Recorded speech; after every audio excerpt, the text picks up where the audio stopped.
C'est vrai que je fais pas marrer tout le monde non plus.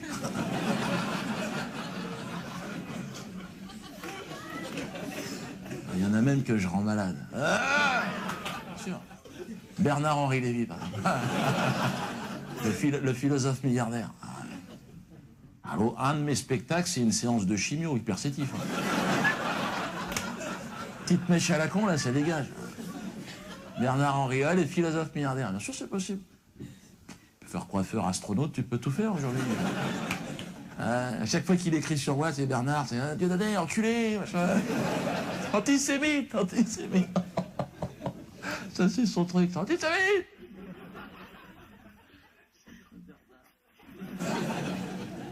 En même temps, à chaque fois qu'il écrit, c'est ça. Hein, mais le fait que vous soyez dans la salle, vous êtes considérés comme des antisémites pour Bernard.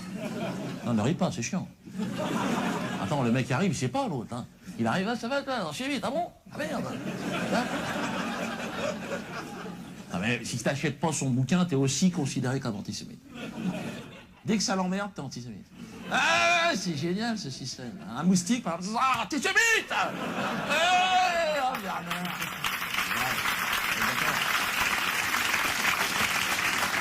Non, mais je lui envoie une petite crotte de nez dans sa face, c'est gentil.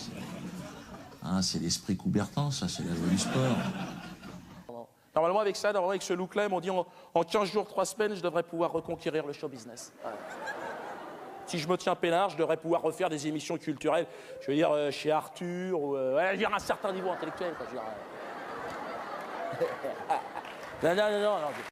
Attends, regarde Yannick Noah. Ah, au moindre faux pas, tu prends le risque de te faire bien voir. Hein. C'est ce qui lui est arrivé à Yannick. Hein.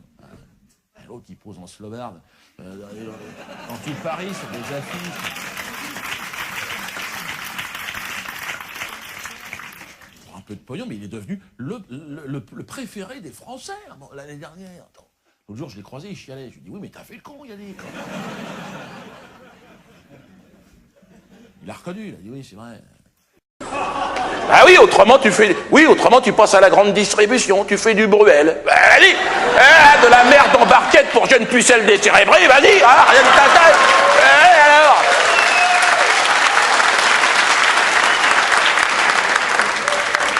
Attends, mais Bruel, ça passe à tous les coups, hein. Une bonne promo télé derrière, peu de pognon, tu passes les fêtes à l'île Maurice, hein, comme on dit dans le métier. Hein. Maurice.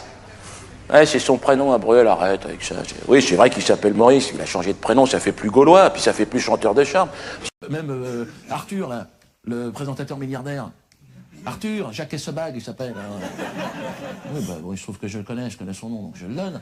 Eh ben l'autre, ah non, l'autre, bon, après s'être fait refaire le pif et les chicots, bon, pour des raisons esthétiques, là, je l'ai vu dans un magazine, il s'est fait mettre un os dans le nez. Hein. Ah, bon, un petit os avec 2 diamants au bout, bon... Ah, on se refait pas complètement, bon, ça... Des diamants sud-africains, bien sûr.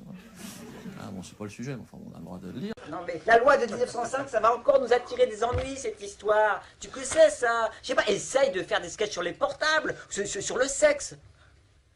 Bon, il y a Gad Elmaleh pour faire ça, ça me fait chier. Ou alors, faut tendre vers du semoun. Oh, tendre vers du semoun. Là, tu mets la barre à un niveau, attends. Laisser une marge de progression aussi, hein. Je peux pas comme ça faire un bond. Trahi par mes personnages. Putain, j'ai pas un sketch sur les nains, quelque chose. Ah tiens, l'intégrale de Boujna, c'est bien ça. C'est de la merde, ouais, t'as raison. Ou alors faut être philosophe, comme dirait mon collègue humoriste BHL. Bernard-Henri Lévy, ça veut dire. C'est un philosophe français, un milliardaire. Ouais. Il est marrant. Et il a appelé au boycott de mon spectacle au début de l'année. Au début de l'année, c'est un mec qui fait des vœux, toi, dans les journaux. Je voudrais ça, je veux la paix dans le monde, mon cul sur la commode, et après, que personne n'aille voir le spectacle de Dieudonné. Donc c'est normal que je lui envoie une petite crotte de nez dans sa face, c'est logique. C'est sportif. DHL. Ouais, ses parents avaient fait fortune dans le bois africain, tu sais. Alors, il avait dû l'acheter à un bon prix, certainement, parce qu'ils ont des milliards aujourd'hui. Bon, ça, c'est des affaires. Hein. BHL. En hébreu, ça veut dire le porteur d'excréments, je crois. Ah, mais ne ris pas, je sais ce que je dis. C'est de l'hébreu ancien, moi je te parle 1914. C'est-à-dire, c'est celui qui sculpte ses matières pour en faire un arbre à connaissance. Un branleur, voilà, le mot exact c'est ça, c'est un branleur. Non, BHL. Un apôtre de la bêtise, hein, prophète même. Dans le show business, les gens baissent leur froc énormément. D'ailleurs, la plupart n'ont plus de froc. L'autre jour, je tombe sur un ancien collègue, un copain. Je lui dis, merde, t'as plus de froc? Il me dit non. Il me dit, c'est plus pratique, c'est plus simple. Un mec que j'ai connu avec son froc, il avait dit, jamais ils sont pour mon froc. Lui, Chalère, depuis le mois de janvier. Non, je donnerai pas son nom. Parce que non, je suis pas une donneuse, je donne pas les noms. Jamel Debbouze, ouais.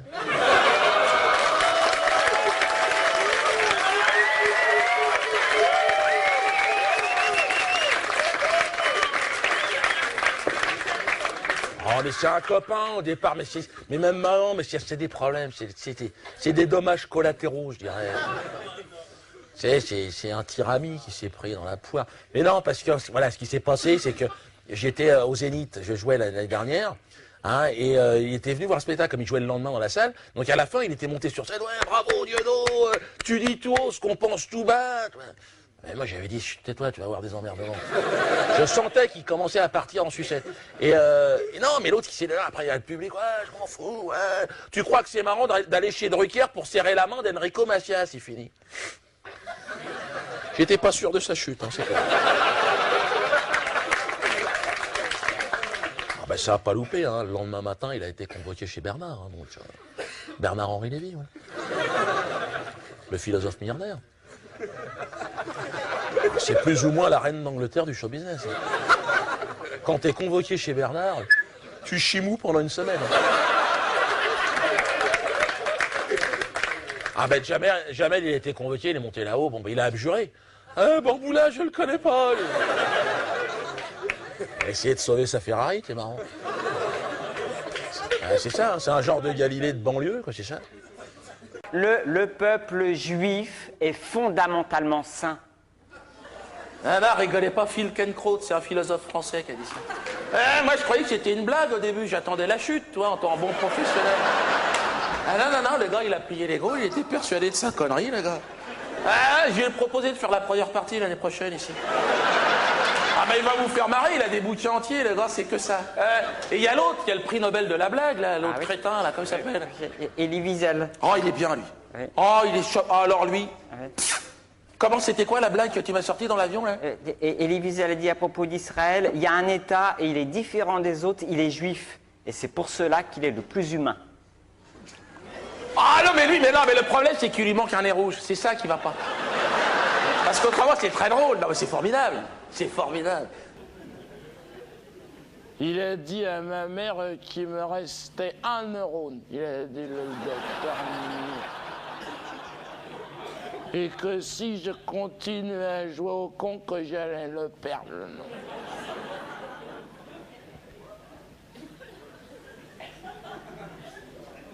C'est pour ça que là, je suis un traitement pour le fortifier, le neurone. Et ce sera très long, il a dit le docteur, oui, parce que c'est extraordinaire, non. On est 2 en France à avoir un neurone. L'autre, il s'appelle Morandini, l'autre, c'est ça.